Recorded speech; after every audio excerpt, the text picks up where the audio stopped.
Today we're returning to our study following the life of David. We'll be in 1 Samuel 25. We have a major story. It takes up the whole chapter.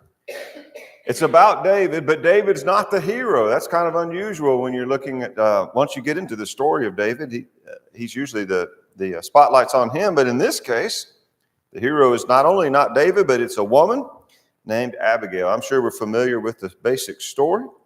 But we're going to just basically go through the chapter and read it, talk about it as we go, and then make some applications at the end. So it begins in 1 Samuel 25, verse 1.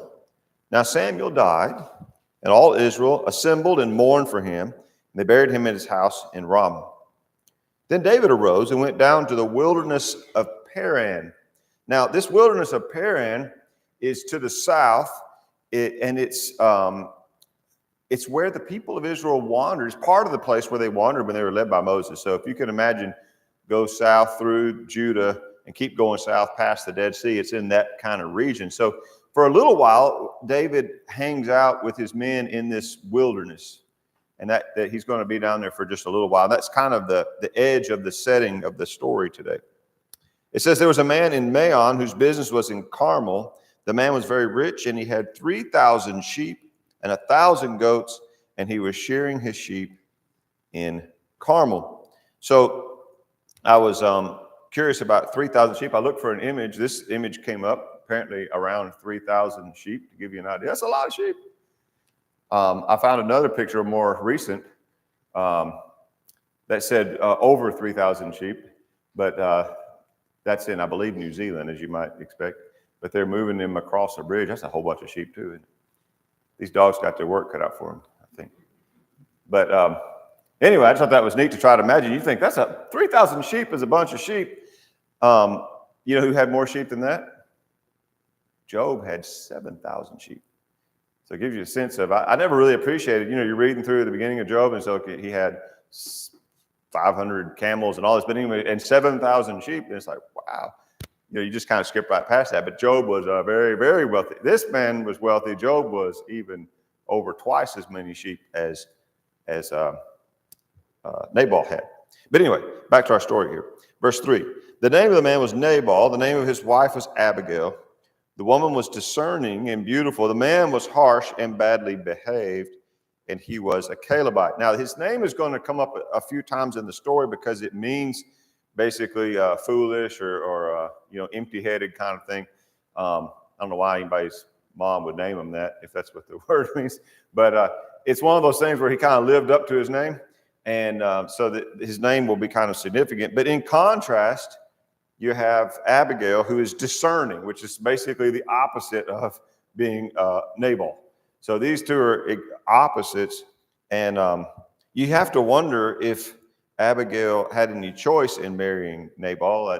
If so, she wasn't very discerning in that moment. But maybe she didn't really have any much say in that. Sometimes, depending on the setting, the young lady might not have had a choice. Or maybe Nabal just turned out to be a Nabal kind of a guy. But he's also very wealthy at this time. So continuing in verse 4, David heard in the wilderness that Nabal was shearing his sheep. So David sent 10 young men. David said to the young men, go to Carmel and go to Nabal and greet him in my name. And thus you shall greet him. Peace be to you, and peace be to those to your house, and peace be to all that you have. I hear that you have shearers. Now your shepherds have been with us, and we did them no harm, and they missed nothing all the time they were in Carmel. Ask your young men, and they will tell you. Therefore, let my young men find favor in your eyes, for we come on a feast day. Please give whatever you have at hand to your servants and to your son, David. So you can see that it's a very polite request.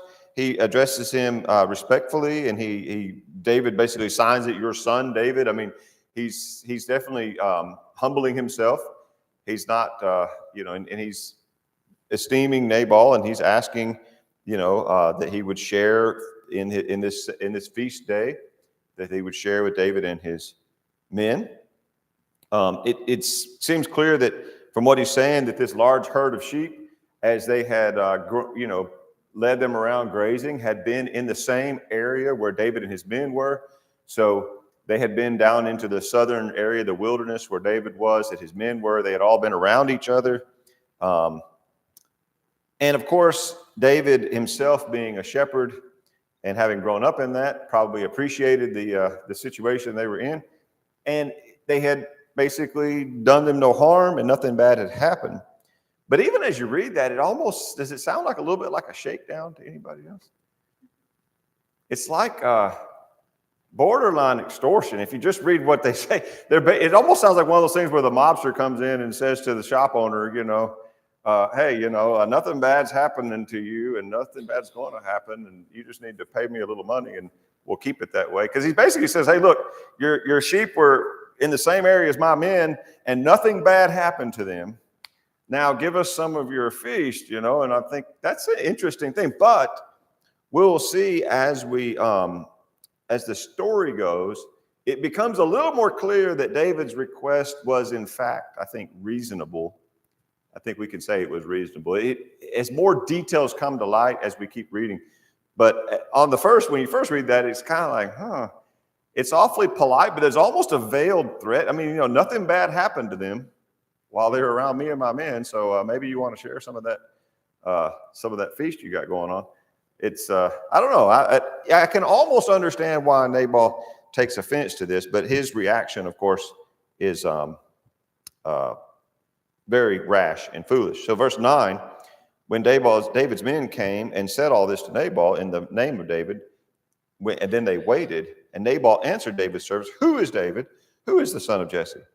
There are many servants these days breaking away from their masters. So that kind of indicates that he does know who David is, because I think what he's saying is that he's alluding to the conflict between David and Saul. That David had once been Saul's right-hand man, had been Saul's, like the chief of Saul's army, but then there was some conflict and Saul was after David and David's on the run from Saul. And now David's down there living in the wilderness. And he's like, hey, I don't know this David. I don't know who is this Jesse. Anymore, there's all kinds of guys breaking away from their masters. And so that tells you, I think he does know, but he's basically not giving David any credibility. He's not recognizing him in the sense of recognizing him as somebody he should have association with, or that he should help or share what he has with. In fact, he says, verse 11, shall I take my bread and my water, my meat that I have killed for my servants and give it to men who come from I don't know where? David's young men returned. They turned away and they came back and told him all this. David said to his men, every man strap on his sword, every man of them strapped on a sword, and David also strapped on his sword. About 400 men went up with David and 200 remained with the baggage. So I don't know if Nabal realized this group of 10 young men who came as the delegation, they were basically some servants, or, they were like the young guys. I don't know if he realized the size of the force that it was, but remember he had 400 men at the cave? Well, now he's got 400 men with swords on going with him, and he's leaving 200 men with the luggage. So his little force is multiplied a little bit. And now they're on their way there, and there's about to be bloodshed. You can tell that David is reacting emotionally. And one of the things as we study through the life of David, you'll notice about him, and you probably already noticed this, is he has a man of very strong passions, very strong emotion. He pours those out in the Psalms. When he is praising God, he is leaping and jumping. And when he is sad, he is just, inconsolable. When he's remorseful and sorry, he pours out his heart in the 51st Psalm. And here we see when he's angry, he's leading everybody there, and people are about to be killed because he's angry. So I think we see that David has these strong emotions, and in this case, his emotion of anger seems to be controlling his actions. It's hard to imagine at this point how it could end peacefully, but enter our heroine, verse 14. One of the young men told Abigail, Nabal's wife, behold, David sent messengers out of the wilderness to greet our master, and he railed at them. Yet the men were very good to us, and we suffered no harm, and we did not miss anything when we were in the fields as long as we went with them. They were a wall to us both by night and by day, and all the while we were with them keeping the sheep. So here's where it's like, okay, now I think we start to get a little bit more. And remember that David said to Nabal, he said, ask your young men. If you go back to the message, he told his young men, you go tell Nabal, ask your young men. Because if he had asked them, he would have found out this a little bit more of the story. So the more of the story is that while these were down there in the area where David and his men were, which remember was the wilderness. So probably outside the safety of being in the nation of Israel, maybe kind of on the edge of their territory. And they wandered, but these young men say, not only did nothing bad happen. Now David's down there with 600 men, and here's a flock of sheep. And they probably could have used one or two every now and then for their own use, but they didn't, which is, they don't really deserve any credit for that, in my opinion. That's just being a decent person, not to steal somebody else's stuff. But they didn't take anything. They respected them. But they also said the whole time we were with them, they were a wall about us by night and day. So you get the sense that Nabal's young men who had charge of this huge herd of sheep would have probably been in a fairly dangerous situation had it not been for David and his men being basically an armed security force for them the whole time they were grazing. And once you understand that, it's like, okay, well, then it does seem only fair to say, we were basically acting as guards for your whole flock the whole time they were down there. Maybe you can share some of your feast with us. I mean, now I think once you read that, it sounds less like a shakedown and more like a respectful and reasonable request that David has. So the young men are telling Abigail all this, and it says, verse 17, now therefore know this and consider what you should do, for harm is determined against our master and against all his house, and he's such a worthless man that one cannot speak to him. So they know, the men who work for Nabal know that he's such a Nabal, he's such a worthless man that you can't even you can't approach him to talk to him about the problem. There's no point in trying to talk to him. So they're going to her, and they know that she's the one who has some sense, I think. So verse 18, Abigail made haste, took 200 loaves, 200 skins of wine, 5 sheep already prepared, 5 seahs of parched grain, 100 clusters of raisins, 200 cakes of figs, and laid them on donkeys. She's prepared a little feast here, right? So she's got a big spread, and they're going, and she sends them ahead of her, and she says, I will come after you. But verse 19 says she did not tell her husband Nabal. Why? Probably because she knew the same thing the young men knew, right? Which is what? There's no point in trying to talk to him. He's not reasonable. It's not going to help to try to go have a conversation with him because he's not going to listen. It's not going to go well. So she just takes matters into her own hands. Now, verse 20, as she rode the donkey and came down from under cover of the mountain, behold, David and his men came down toward her, and she met them. And David had said, this is basically telling us what David either said in his mind or is what he's told his men. Surely in vain I have guarded all this fellow has in the wilderness, that nothing was missed of all that belonged to him, and he's returned me evil for good. God do so to the enemies of David more also, if by morning I leave so much as one male among all who belong to him. This is David's thoughts, right? This is his rationale for his action. I want to pause there for a second and just consider David's thinking, though. Is he right in what he's thinking? Just ponder that for a second. Read his thoughts again. Verse 21, surely in vain I have guarded all this fellow has in the wilderness, so that nothing was missed of all that belonged to him. And he's returned me evil for good. God do so to the enemies of David, and more also, if by morning I leave so much as one male of all who belong to him. Well, let's see what Abigail has to say about it. There's a long speech that she has here, and we're just going to basically take it a phrase at a time. There's so much to look at. So verse 23, when Abigail saw David, she hurried and got down from the donkey and fell before David on her face and bowed to the ground, and she fell at his feet and said, on me alone, my Lord, be the guilt. Please let your servant speak in your ears and hear the words of your servant. So right off the bat, her opening line is just blame me. Don't blame anybody else. If you're mad, take it out on me. And she's offering herself up, I think, as saying, look, if you're going to be angry with somebody, let it be me. That's commendable. I suspect she knew enough about David to know that he was probably not going to take out his sword and kill her on the spot. I mean, that would be, she probably knew he wasn't that kind of person. And she knew he wasn't mad at her. He's mad at Nabal. But she's trying to deflect the anger, and she's trying to step in between and say, hey, be mad at me if you're going to be mad at somebody. And now, if you will, please hear me out. And of course, David does. So verse 25, she says, let not my Lord regard this worthless fellow, Nabal, for as his name is, so is he. Nabal is his name, and folly is with him. But I, your servant, did not see the young men of my Lord whom you sent. She said, you sent them to the wrong person. You sent those young men to Nabal. You should have sent them. Innocent. I didn't have a chance to see them, or else she probably would have handled the request. It would have been handled completely differently had she been the one they talked to. I think is what she's suggesting there. Now then, my Lord, verse 26, as the Lord lives and as your soul lives, because the Lord has restrained you from blood guilt and from saving with your own hand, now then let your enemies and those who seek to do evil to my Lord be as Nabal. So she's recognized that Nabal is foolish and worthless, and now she's saying that she's introducing a theme that she's going to return to in her conclusion. And the theme is that through this conversation, the Lord is restraining David from blood guilt and from acting on his own behalf or taking matters into his own hands.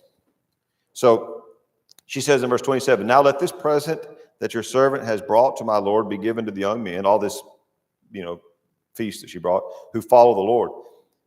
Follow my Lord. Please forgive the trespass of your servant, for the Lord will certainly make my Lord a sure house, because my Lord is fighting the battles of the Lord, and evil shall not be found in you so long as you live. This woman is about as smart as Solomon, I would say. It's really, her speech here is so well crafted. But she basically says, forgive our trespass.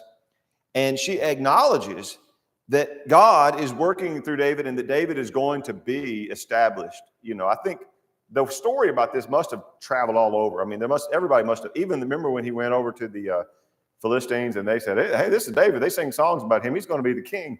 So I think everybody kind of knew what God was doing through David. And she certainly acknowledges that he's fighting the battles of the Lord. But notice that she concludes with, evil shall not be found in you so long as you live. You're not a bad guy, David, right? She's reminding him he's the good guy. Why is she telling him that? Because she's trying to help him save himself from doing something he should not do. And that becomes even more clear as we go along. She says, if men rise up and pursue you and seek your life, the life of my Lord shall be bound in the bundle of the living in the care of the Lord your God. And the lives of your enemies he shall sling out as from the hollow of a sling. Good analogy for her to choose, right? Because what do we know about David? Like he understood the sling thing. And in this, it's like a bundle. I'm guessing she's thinking of like either a haystack or grain or wood or something. But if you take these and bind them all together, they become very strong, right? And she's saying that in the care of the Lord, David's life would be like if his enemies come after him, he's going to be like wrapped up in this bundle of the living in the care of God. That's a very safe, secure place to be. Meanwhile, as opposed to being gathered and wrapped up in the care of God, the enemies of God are going to be like loaded in God's sling, and God's going to, hurl them. And so she's basically saying, you keep doing the right thing, God's going to take care of you, and God will take care of your enemies. Right? In other words, you don't need to take matters into your own hands. Let God handle this. That's what God's going to do. So verse 30, and when the Lord has done for my Lord according to all the good that he has spoken concerning you, and has appointed you prince over Israel, my Lord, talking about David, shall have no cause of grief or pangs of conscience for having shed blood without cause, or for my Lord working salvation himself. And when the Lord has dealt well with my Lord, then remember your servant. There, she finally, at the last, she comes to the clearest criticism of David's intent in the whole thing. She finally kind of lays it out when she says, She's telling him, one day you're going to be king. And when you're king, you don't want to have on your conscience the guilt of having shed blood without cause. Now, what does that say? Think of the fine line she is walking here. On the one hand, she is completely throwing her husband under the bus, right? He's worthless. He's an idiot. You should, he's terrible. There's nothing good you can say about him. But David, what you're about to do is shed blood without cause. His cause is not righteous. What he's up to is not right. Now, let's just stop and think about that. Is she right about that? I would say she is right about that. Does he have justification to go kill a bunch of men over them not sharing their feast? Is that going to justify bloodshed? Remember what David said? He's so mad that by the end of this day, if one of them is left alive, God do so to me and my, if there's one of them left by morning, he's got 400 armed people, and there's about to be a slaughter of this family. And she is trying at the same time to here he comes. You just imagine like the veins are bulging out in his neck, and she's got to somehow solve this thing, and she does in a just remarkable way, saying, look, Nabal is worthless, but you don't want this on your conscience. And when you're going to be king one day, you don't want to have this guilt. You want to let God take care of this. You don't want to take care of it yourself. And so David recognizes the wisdom of this. In verse 32, David said to Abigail, blessed be the Lord, the God of Israel, who sent you this day to meet me. Blessed be your discretion, and blessed be you who have kept me this day from blood guilt and from working salvation with my own hand. He recognizes that what she said was true. So by the time she gets to the conclusion of her argument, he's probably calmed down enough that he's taken in what she's saying, and he sees that what she's saying is right, that he's actually in the wrong. And so, it's as if she's kind of holding up a mirror to him, and he sees himself. And he says, verse 34, for surely as the Lord, the God of Israel lives, who has restrained me from hurting you, unless you had hurried and come to meet me, truly by morning there had not been left Nabal so much as one male. Then David received from her hand what she had brought him, and he said to her, go in peace to your house. See, I have obeyed your voice. I have granted your petition. So they turn, and the story has a peaceful ending. Well, what about old Nabal? Verse 36, Abigail came to Nabal. Behold, he was holding a feast in his house. He didn't even know that he was just saved from slaughter, like the feast of a king. Nabal's heart was merry within him, for he was very drunk. So she told him nothing at all until morning. In the morning, when the wine had gone out of Nabal, his wife told him all these things. And his heart died within him. He became as a stone. And about 10 days later, the Lord struck Nabal, and he died. So just as she said, David, you don't need to let God handle this, right? And God has handled it. I don't know if she thought it would be handled that quickly, but God took care of it. And then you think, well, that's great, but what about poor Abigail? Now she went from being married to Nabal to being a widow. But the story has a happy ending, of course. Verse 39, David heard that Nabal was dead. He said, blessed be the Lord who has avenged the insult I received at the hand of Nabal and has kept back his servant from wrongdoing. The Lord has returned the evil of Nabal on his own head. Then David sent and spoke to Abigail and took her as his wife. When the servants of David came to Abigail at Carmel, they said to her, David has sent us to you to take you to him as his wife. And she rose and bowed with her face to the ground and said, behold, your handmaid is a servant to wash the feet of the servants of my Lord. She's putting herself at the very lowest level. She's just humbling herself. And Abigail, verse 42, hurried, rose, mounted a donkey, and her 5 young women attended her. She followed the messengers of David and became his wife. And he takes another wife, the wife of Abimelech, and says Saul took Micah and gave it to some other guy.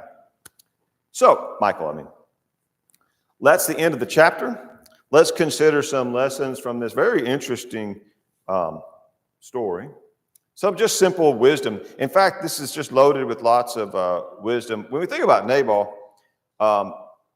he'd become very rich. It's sad that sometimes it goes that way, that, a man like Nabal can become extremely successful.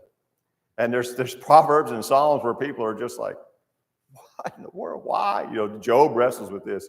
Why is it that those guys somehow end up being rich? And sometimes it just goes that way.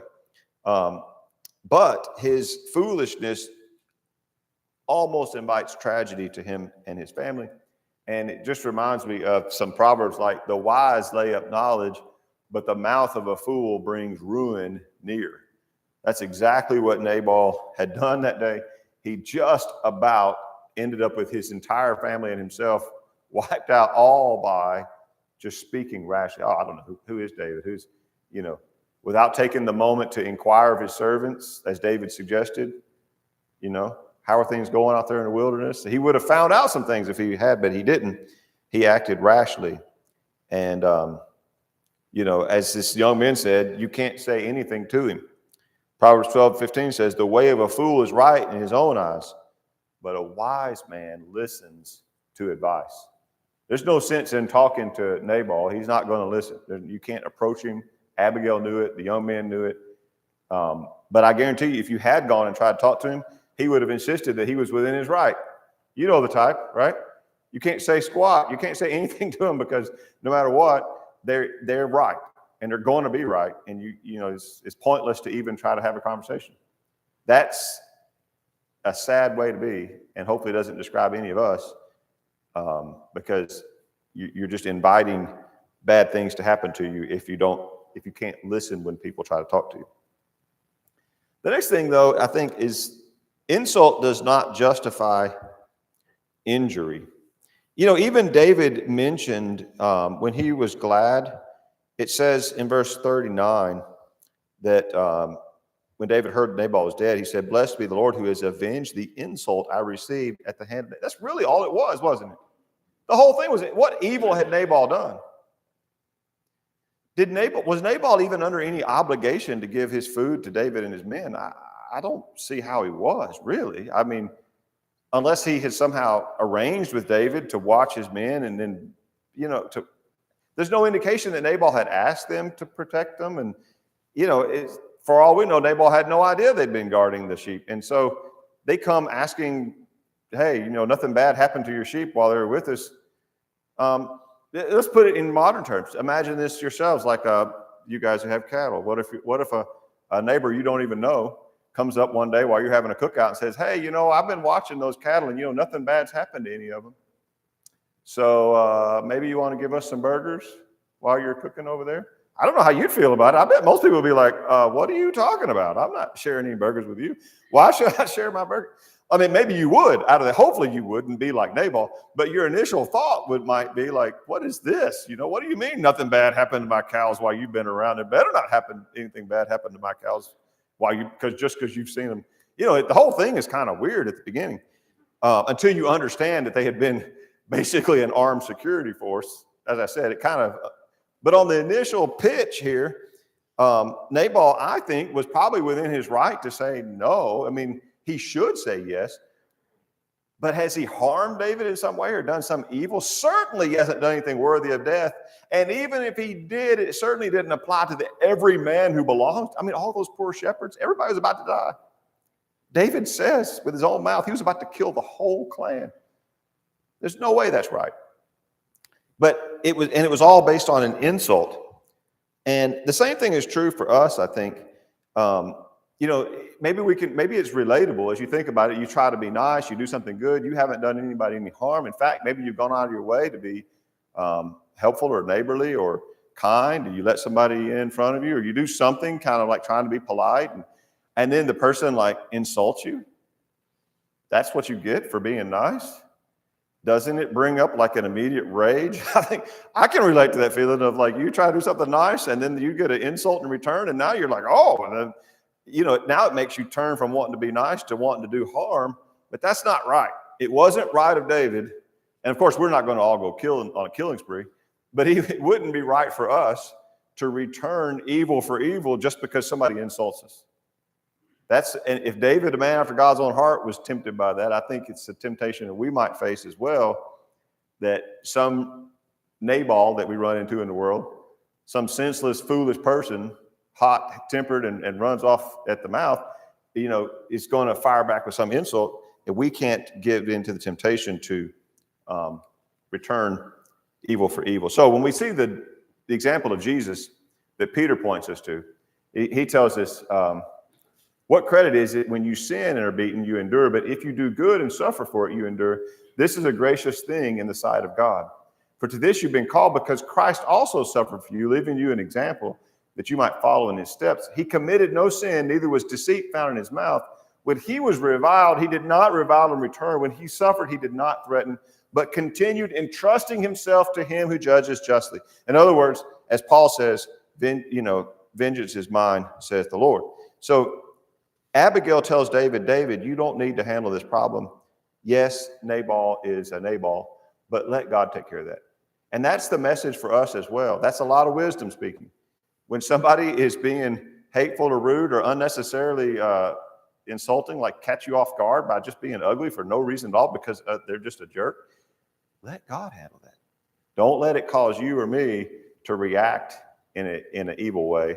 Be like Jesus and be like what Abigail is suggesting and let God take care of it. Another thing here, I think we just can admire Abigail and her wisdom and humility. And it's like Abigail, Nabal. A soft answer turns away wrath, Abigail. A harsh word stirs up anger, Nabal. It's like this married couple illustrates this proverb. She was the soft answer that turned away wrath. He was the harsh word that whipped up a whole bunch of men into a fury. And so be more like Abigail, less like Nabal, of course.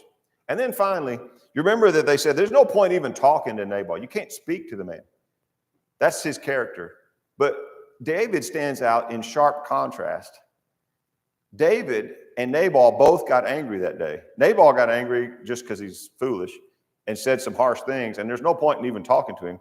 David also got angry, and there was about to be bloodshed, but the difference between the two is you can talk to David. This is not going to be the only time, as you know. Remember when Nathan comes to him and confronts him about Bathsheba? David, even though he was a man of strong emotions, was somebody who would listen. And that's a lot of wisdom there. A rebuke in Proverbs 17 goes deeper into a man of understanding than 100 blows into a fool. You could say a rebuke goes deeper into David than 100 blows would have gone into Nabal, right? You're never going to change Nabal's mind. But David shows his wisdom and shows his character here that even though he was murderously angry, he was willing to listen to this woman. He was willing to listen to what she was saying and reflect on himself and recognize that she was right and he was wrong, and he changed course.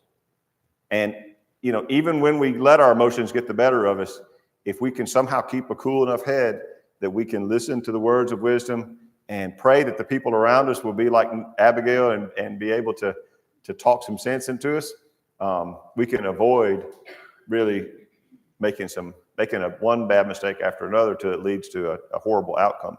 So I think there's a lot in this little story for us to take in and learn from. And perhaps there's someone here today who has been listening and there's some kind of change you want to make as well in your life, then do it. Be like David.